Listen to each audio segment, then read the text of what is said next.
Comment se libérer de l'hyperphagie pour être en paix avec son corps? Il y a quelques années, j'étais accro à la nourriture. Tout tournait autour de mes obsessions alimentaires. Je pensais être condamné à vivre ainsi pour toujours. Aujourd'hui, je consacre mon quotidien à aider des personnes dans cette situation. Si tu m'écoutes, c'est probablement parce que toi aussi tu te sens concerné.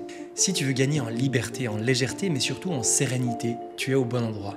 Tu t'apprêtes à recevoir des idées qui ont le pouvoir de tout changer dans ton quotidien. Je vais te révéler le déclic qui m'a permis de me libérer de l'hyperphagie et de redevenir un mangeur normal. Je suis Haïdar et je te souhaite la bienvenue sur la chaîne sur laquelle on parle de pacification alimentaire.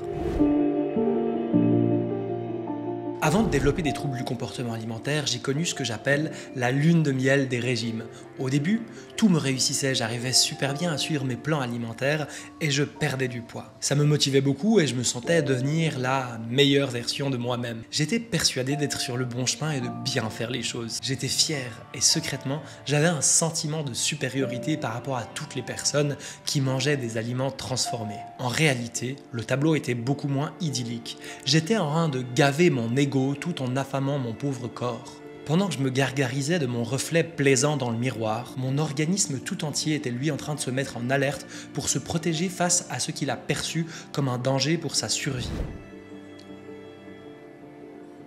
Les mécanismes de défense de mon corps n'ont pas tardé à se manifester. Mon poids a commencé à stagner même en mangeant extrêmement peu. Si je m'autorisais un seul truc en plus, je le voyais directement sur ma balance le lendemain. Mon métabolisme s'était adapté. Mon corps a simplement appris à fonctionner avec moins. J'étais malheureusement bloqué dans ce cercle vicieux dont on ne peut pas sortir victorieux. J'étais condamné à vivre dans la privation permanente ou à grossir. Mais la deuxième option n'était simplement pas envisageable. À cette époque, prendre du poids était ma plus grande peur dans la vie. Ça fait un peu bizarre de le dire aujourd'hui et c'est pas le truc dont je suis le plus fier, mais c'est la vérité. Alors, j'ai continué à contrôler mon alimentation à la recherche d'une solution pour sortir de cette situation dont je n'avais même pas vraiment conscience à cette époque, et c'est là que la situation s'est gravement détériorée. En plus de mon métabolisme éclaté au sol, mon esprit devenait de plus en plus obsessionnel avec la nourriture. Au fil des semaines et des mois, mes pensées concernant la nourriture prenaient de plus en plus de place, toute la place en fait. Et surtout, des images et des envies envers les aliments interdits devenaient omniprésents. Je pensais aux donuts, aux pâtes à tartiner et aux sodas de jour comme de nuit. Et je finissais évidemment par craquer. Mais attention, pas n'importe quel craquage, un craquage organisé.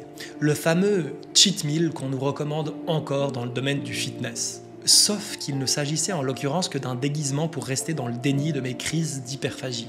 Au début, ça pouvait paraître raisonnable en termes de quantité, mais avec le temps, ça a pris des proportions effrayantes. Je perdais progressivement toute forme de contrôle. Les crises devenaient de plus en plus régulières et ça commençait à se voir. J'étais dans le désarroi le plus total et je refusais toujours de regarder la réalité en face. Il m'a fallu du temps avant d'accepter la réalité. J'avais progressivement semblé dans les troubles du comportement alimentaire à cause de mon addiction au contrôle. Cette prise de conscience était vraiment difficile à avoir parce qu'elle allait de pair avec la seule porte de sortie qui existait à ce moment-là. Accepter de prendre du poids pour redémarrer mon métabolisme et guérir ma relation au corps et à la nourriture. En même temps, j'avais plus vraiment le choix. Si je continuais ainsi, j'allais tout droit vers l'effondrement, le burn-out. C'était une question de survie de me sortir de là. C'était devenu évident.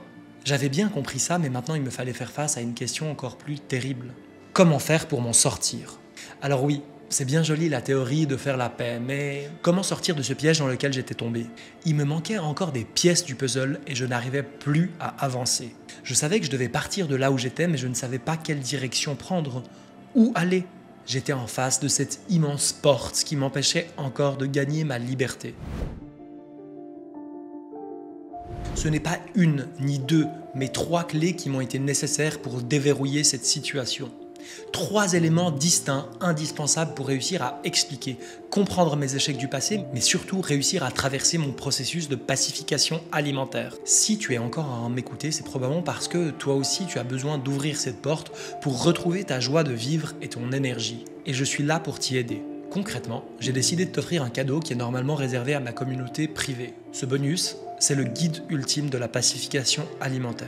3 clés indispensables pour te libérer définitivement de tes obsessions pour la nourriture. Dedans, tu y trouveras la raison pour laquelle les méthodes que tu as déjà essayées ont systématiquement échoué, mais surtout, je vais t'expliquer concrètement, point par point, l'outil que j'utilise avec les personnes que j'accompagne en privé pour obtenir des résultats impressionnants que l'on partage sur la playlist des témoignages. Après avoir obtenu ce guide ultime, tu auras toutes les clés en main pour sortir de ta situation et métamorphoser radicalement ton quotidien. Tu as la possibilité d'y accéder instantanément en cliquant sur le lien en description et en commentaire épinglé. Cette opportunité ne se présentera peut-être pas une deuxième fois et je t'invite à ne pas procrastiner les actions qui peuvent t'amener vers ta liberté.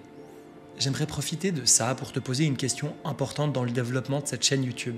Qu'est-ce que tu aimerais voir dans le futur ? Qu'est-ce qui te plaît actuellement, mais aussi qu'est-ce que tu aimerais voir différemment ? De quoi tu as le plus besoin ? L'avenir de la pacification alimentaire va se construire ensemble et j'aimerais vraiment avoir ton avis honnête pour avancer dans la même direction. Je me réjouis de te lire dans l'espace commentaire. Dans tous les cas, je te remercie pour ton attention et je te dis à la prochaine. Au revoir.